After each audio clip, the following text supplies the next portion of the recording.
at hingian ng advice, wag mo naman akong iwasan o itaboy, nakikiusap na saad ng kanyang ina. Pero imbes na sumagot siya dito'y umiyak na lamang siya. Naramdaman na lamang ni Ron na niyakap na siya ng ina.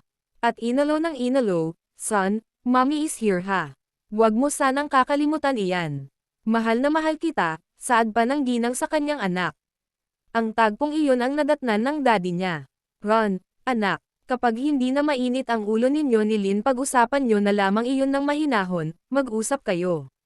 Hindi iyong ganito kayo at nag-aaway." Anang ama niya sa kanya. "Pwede ba, Ronaldo, wag mo munang salsalan ang anak mo. Kita mo nang malungkot ito ngayon. Iyon pa ang sasabihin mo." Inis na wika ng mami niya sa kanyang ama. "Sinabi ko lang ang alam kong tama, umalis ka na nga dito." "Puro kalin. Pinagtatanggol mo pa ang mahirap na babaeng iyon." Galit na singhal ng Siyam na mami niya sa kanyang ama, "Nang hirap sayo. Masyadong mataas ang tingin mo, pwede hubang iwan nyo muna ako mommy daddy. Ayokong marinig ang away ninyo. Wala ako sa mood na makipag-usap sa inyong dalawa.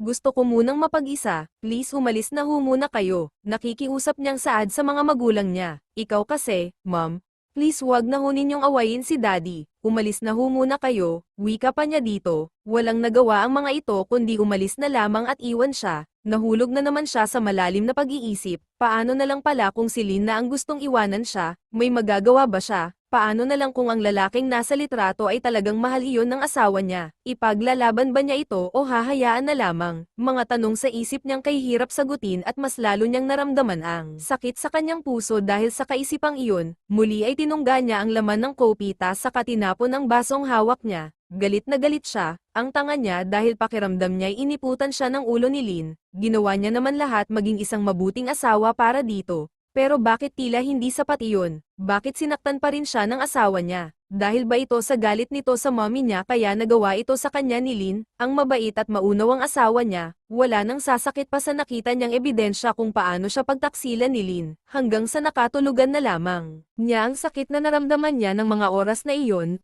"Lynn, anak, totoo ba ang mga litratong ito?"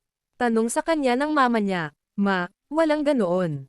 Oo, nagkita kami ni Gary pero sa supermarket iyon, inaya niya akong mag-lunch, pero iyang halik na iyon. Hindi totoo iyan. Kahit sa pisngi ko'y hindi dumampi ang labi ni Gary sa akin. Hindi ko alam kung bakit may mga ganoong pictures. Wala akong ginagawang masama." Umiiyak niyang paliwanag dito. "Pero anak, bakit may mga ganitong pictures? Kung hindi totoo ito?" Naguguluhang tanong ng mama niya sa kanya. "Iyon ang hindi ko alam mama. Basta wala ho akong ginawang masama." Giit niyang wika sa kanyang ina, "Naniniwala naman ako sa iyo anak.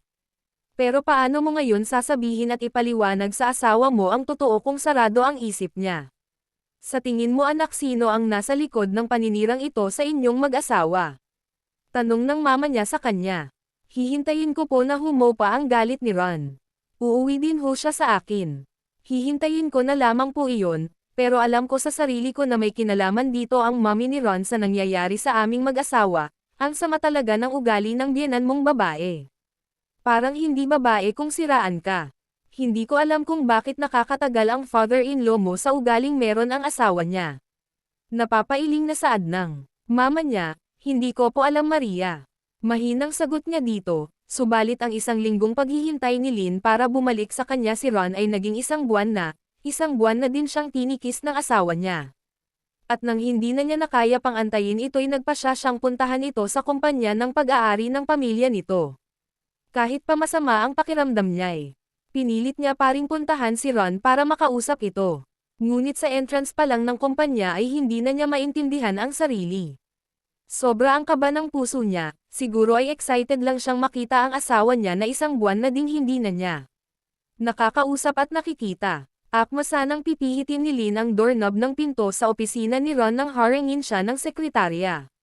"Ma'am, hindi ho kayo pwedeng pumasok dyan. Magagalit si Sir Ron." Wika sa kanya ng babae. "Miss, I'm Marlon Santos. Asawa ko ang boss mo dito. Kaya bakit mo ako haarangan ha?" Inis na din niya dito. "Ganoon po biba.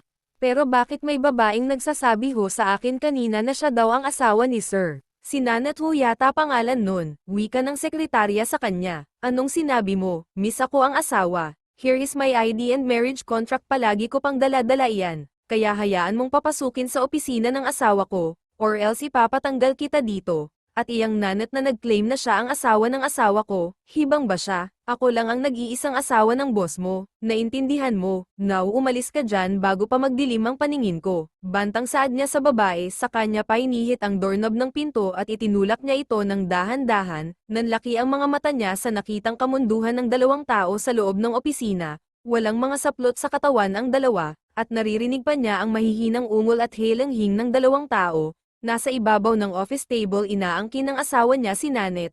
Ang dalang bag niya ay kusa na lamang nalaglag iyon at lumikha ng ingay. Upang matigil ang ginawa ng 2 taong walang pakialam sa paligid, nanlaki ang mga mata ni Ron. Nang makita siya, namutla din ang babae. What are you doing, Ron? Kaya ba hindi mo na ako pinuntahan at wala ka ng pakialam sa akin dahil sa babaeng ito? Galit niyang singhal sa asawa niyang tila tinakasan na ng kulay ang mukha nito. So iyong nakita mong pictures ko na may kasamang lalaki at ang pag-edit ng pictures ko na humalik si Gary sa akin. Pinaniwalaan mo. At ngayon anong sasabihin mo sa akin? Bakit nagawa mo sa akin ito? Ang baboy nyo, magsama-sama kayo sa impyerno mga taksil. Galit niyang sigaw sa mga ito, sa kanya mabilis na nahablat ang buhok ng babaeng hitad, aray. Ano balin? Bitiwan mo ako. Galit pa nitong sigaw sa kanya, malandi kang babae ka. Sinira mo ang pamilya ko. Sisirain ko din ang mukha mong ahas ka. Galit niyang wika sa babae. Noon naman natauhan si Ron. Mabilis niyang inilayo si Lin kay Nanette. At sa isang iglap lang ay malakas. Nasampal ang iginawad ni Lin sa kanya. Saka siya galit na pinagsalitaan ng asawa niya. Sa ginawa mo sa akin, Ron.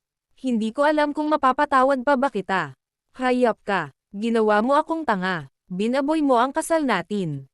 Mas masahol ka pa sa aso. Magsama-sama kayong dalawa ng babaeng ito sa impyerno. Galit pa niyang singhal dito, saka siya nagpas siyang lumabas sa silid na iyon, hilom sa luha ang pisngi niya habang nagmamaneho siya. Halos hindi na nga niya makita ang daan dahil sa nanlalabo niyang mga mata. Hayop ka, Ron. Kaya pala tila wala ka ng pakialam sa akin dahil sa babaeng iyon. Ang akala ko'y mahal mo ako pero tinikis mo pa ako ng 1 buwan dahil may iba ka na. Sobrang sakit ng ginawa mo sa akin. Umiiyak pa niyang sigaw sa loob ng kotse niya. Lin, anak, anong nangyari, bakit umiiyak ka? Nag-alalang tanong pa ng mama niya. I saw Ron with his new girl, they had sex sa loob pa ng opisina niya. Kitang-kita ng 2 mata ko ang kataksilan nila. Sobrang sakit po, umiiyak niyang sumbong sa kanyang ina. Anak, magpahinga na muna ha. Saka na natin iyan pag-usapan. Sige na, sasamahan muna kita sa silid mo. Come on, anang ina niya sa kanya. Malungkot lang tumingin ang papa niya sa kanya. At alam namin ni mama na galit na ang ama niya sa nangyari sa kanya. Inakay na lamang siya ng kanyang ina sa silid nila. At hindi siya iniwan nito na hindi makatulog. Hanggang sa hilahin na siya ng antok dahil siguro sa sobrang pagod niya sa pag-iiyak. Tita, Carmi, nakita ho kami ni Lin sa loob ng office niya. At hayon nga nahuli niya kaming may nangyari sa amin ni Ron. Nakangiting saad niya sa mami ni Ron, talaga iha. Asahan mong ikaw na ang magiging manugang ko. At pag nangyari matutupad na ang pangarap kong maging parte ka ng pamilya namin. Masayang wika ng ina ni Ron sa kanya, yes, tita. Magiging mami na rin ho kita kapag nagkataon.